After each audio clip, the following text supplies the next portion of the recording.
Kata Namrud, siapa Tuhanmu Ibrahim? Tuhanku, Tuhan yang menghidupkan dan mematikan. Kata Namrud, urusan itu mah aku juga bisa. Panggil 2 orang, satu dimatikan, satu dibiarkan hidup. Tuh kan, satu mati, satu hidup.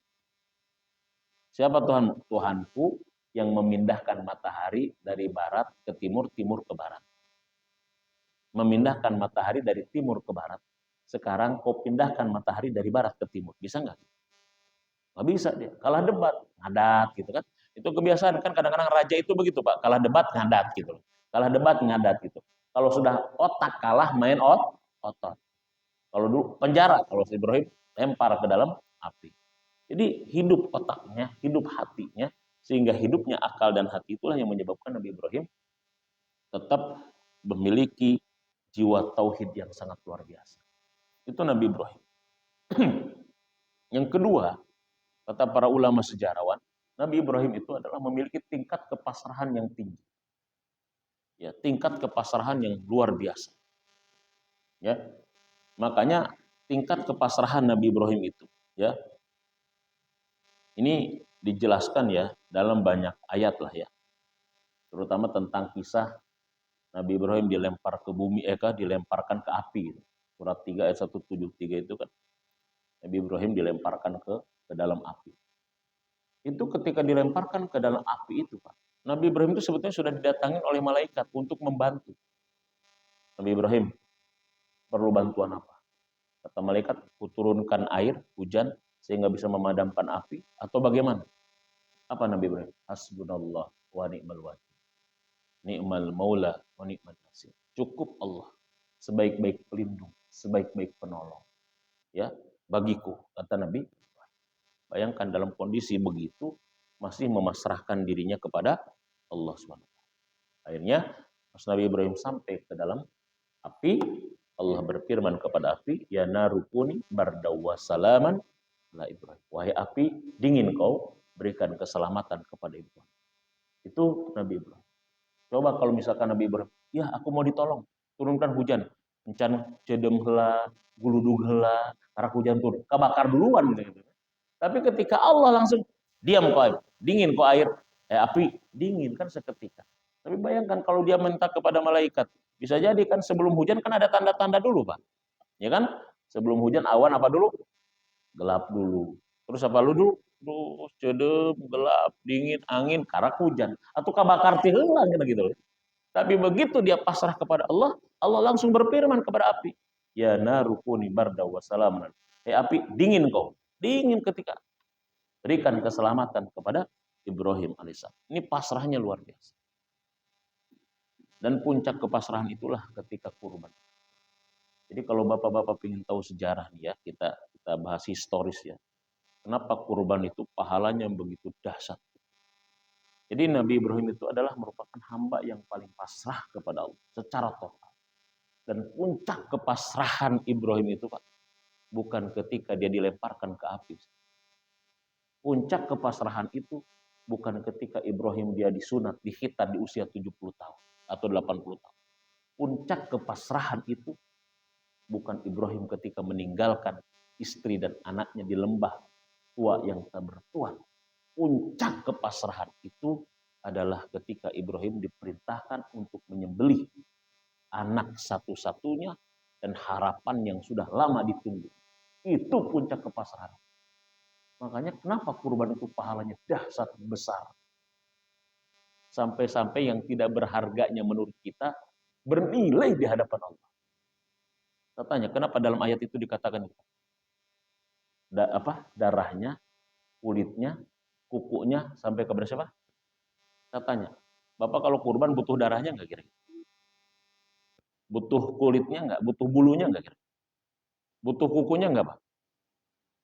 Tapi kenapa dalam ayat itu disebutkan tentang kuku, darah, bulu? Kenapa? Allah ingin katakan kepada kita, sesuatu yang kalian tidak berharga pun, harganya di hadapanku dahsyat gitu. Yang kalian tidak pikirkan pun aku nilai gitu loh. Apalagi yang bernilai. Ya kan kita kan nggak pernah mikirin kukunya kalau kurban. Maaf ya, kukunya nanti buat saya ya ke rumah gitu. Ada yang kurbani misalkan, panitia saya kurban ini ya. Tolong bulu, kuku, darahnya buat saya ke rumah. paha nama dagingnya bagikan we. Ada yang kayak gitu kira-kira? Yang ada boro-boro kayak gitu, maaf, paha belakang, paha depan ya, kepala ya, buntut.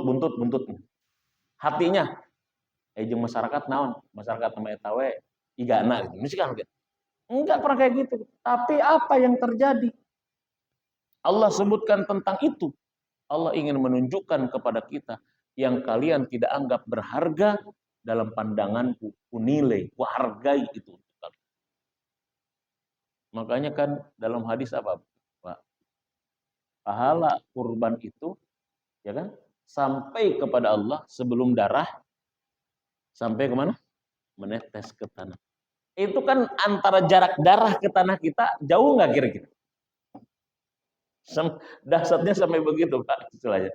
Pahala kurban itu sampai kepada Allah pahalanya sebelum darah ini jatuh nempel di tanah.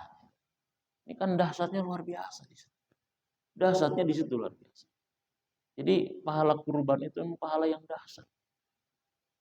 Makanya Imam Abu Hanifah itu kan sampai mengatakan kan wajib, Pak. Mengatakan kurban itu apa? Wajib bagi yang mampu. Abu Hanifah itu mengatakan wajib. Ya, bagi yang mampu. Ya, walaupun jumhurnya mengatakan sunnah muakkadah. Sunnah yang amat sangat kuat. Karena begitu dahsyat, begitu besar pahala. Ya. Dan ujian-ujian keimanan itu dalam sejarah itu dengan pengorbanan. Sama seperti halnya ujian keimanannya Qabil dan Habil, itu ternyata ujiannya adalah dalam pengorbanan. Ya. Jadi ini sangat dahsyat luar biasa. Itu Nabi Ibrahim. Itu pasrah secara total kepada Allah Subhanahu wa taala. Ya. Ini seperti halnya ketika dia mau dibakar, ya. Datang Jibril menawarkan bantuan, tapi Ibrahim tetap hanya berharap, ya, memohon bantuan hanya kepada Allah Subhanahu wa taala. Itu salah satu zikir Nabi Ibrahim adalah hasbunallah wa ni'mal wakil, ni'mal maula wa ni'mal. Itu harus dijadikan zikir kita, Pak. Itu kata Rasulullah, zikir itu bisa mengamankan kita dari segala yang mengkhawatirkan, yang menakutkan. Jadi kalau kita cemas, khawatir, ya, kita galau, kita resah, kata Rasulullah SAW apa? Hasbunallah wa ni'mal wakil, amanun likulli khaifin. Hasbunallah wa ni'mal wakil bisa mengamankan kita dari segala yang menakutkan. Itu saya ketika pas keluar dari pesantren, dibekelin sama guru saya itu, wiridnya salah satunya. Ya, wiridnya salah satunya itu. Ya, udah kron, ya, udah nggak usah khawatir, ngerantau di mana saja. Hasbunallah wa ni'mal wakil, baca. Ya, kata guru saya, baca 100 kali setiap habis sholat subuh. Nah, ini diijazahkan kepada jamaah Al-Kausar. Ya. Ya. Ada juga wiridnya adalah wirid Mama Abdullah bin Nuh. Kiai Abdullah bin Nuh itu, Kiai Haji Raden Abdullah bin Nuh itu ada wiridnya di saat dasar. Dan ternyata wiridnya Abdullah bin Nuh ini saya telusuri adalah wiridnya seorang alim di zaman Nabi Sulaiman yang memindahkan istana Ratu Bilqis ke istana Nabi Sulaiman. Itu ada wirid. Itu mah nanti aja deh. Harus khusus datang ke rumah nanti ya disampaikan. Sambil bawa ayam putih ya, atau ayam hitam, telur hitam gitu ya. Jadi harus khusus itu makanya Pak, ya, karena ini mah dahsyat nantinya gitu ya. Nah, jadi itu apa namanya? Karena memang kita begini Pak, saya menelusuri Pak, ya, setiap nabi ternyata punya wirid harian, namanya hijib. Itu ada hadis Muslim itu, ya. Dalam Riyadhus Shalihin juga ada. Ya, setelah itu para sahabat pun punya wirid harian.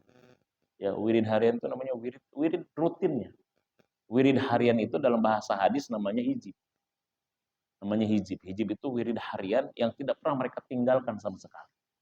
Dan itu sebagai hisnul mukmin. Itu benteng pertahanan bagi seorang mukmin. Jadi Bapak itu wirid apa yang disenengin? Jadikan itu wirid harian yang tidak ditinggalkan dalam situasi dan kondisi apapun. Tidak ditinggalkan dalam situasi. Nah, Nabi Ibrahim adalah hasbunallah. Nah, hasbunallah Nabi Ibrahim itu diwiridkan oleh Imam Ghazali. Nabi Yunus, la ilaha illa anta, subhanaka inni kuntu, diwiridkan oleh Ibnu Taimiyah. Ibnu Taimiyah itu tidak pernah lepas wirid la ilaha illa anta 40 kali setiap habis sholat. Jadi luar biasa semuanya. Rata-rata punya begitu. Ya, Ibnu Abbas punya wirid harian. Nah, jadi nggak apa-apa. Kita cari wirid yang maksurat, pahami sejarahnya, pahami maknanya, jadikan wirid harian kita sebagai benteng pertahanan dalam diri kita. Karena benteng pertahanan itu kan bukan hanya benteng tameng dalam artian besi saja, ya, tapi ada benteng pertahanan yang tidak dilihat, tapi dahsyat pengaruhnya. Nah, itulah wirid harian. Nah, jadi itu salah satu. Hasbunallah wa ni'mal wakil adalah wiridnya Nabiullah Ibrahim alaihissalam. Silahkan diamalkan ya, dibaca, dijadikan wirid harian kita. Karena kata Rasul, hasbunallah wa ni'mal wakil, amanun bikulli khaifin. Mengamankan dari segala yang menakutkan.